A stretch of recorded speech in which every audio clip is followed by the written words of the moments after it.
আজ তৈরি করে দেখাবো সিলেটের ঐতিহ্যবাহী নুনিয়া পিঠা বা নুন গড়া পিঠা, যেটা খেতে অনেক ঝাল ঝাল, অনেক টেস্টি। পিঠাটা ঝাল হওয়ার কারণে পিঠাটার স্বাদটা অন্যরকম একটা লাগে। আপনারা বাসায় বানিয়ে খেয়ে দেখলে বুঝতে পারবেন। এটা অনেক ফুলকো ফুলকো হয়, অনেক টেস্ট আর অনেক ক্রিস্পি হয়। হাত দিয়ে আমি একটা ভেঙে দেখাচ্ছি, দেখলেই বুঝতে পারবেন এটা কতটা ক্রিস্পি হয়।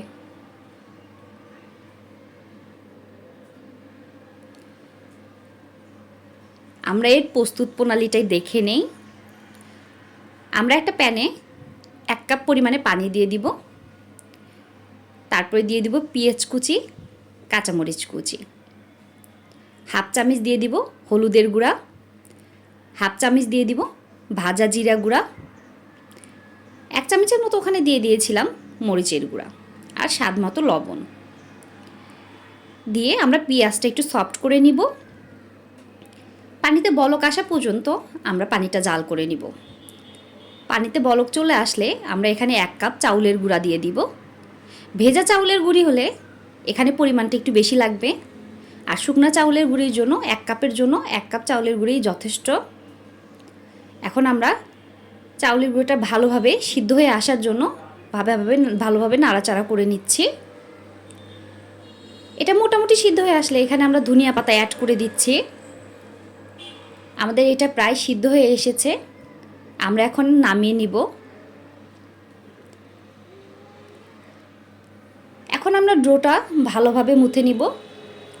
আমাদের ডোটা ভালোভাবে মুথে নেওয়া হয়ে গেলে আমরা এখান থেকে বড় বড় 2টি রুটি বানিয়ে নেব।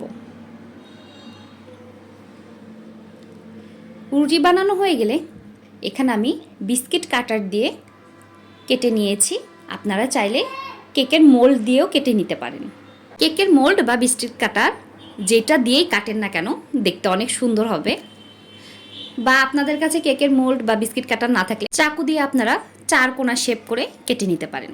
আমার সবগুলো কাটা হয়ে গেছে। এখন আমি তেলে ভাজতে যাব। একদম ফুটন্ত তেলে আমি পিঠাগুলো ছেড়ে দিব।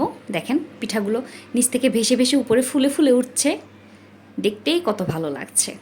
এটা দেখতে না যতটা সুন্দর, খেতে অনেক বেশি মজা।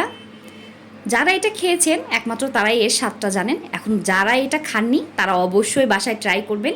চা হোক, কফি হোক বা যে কোনো কিছুর সাথেই এটা পরিবেশন করতে পারবেন।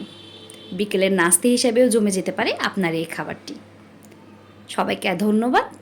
আসসালামু আলাইকুম।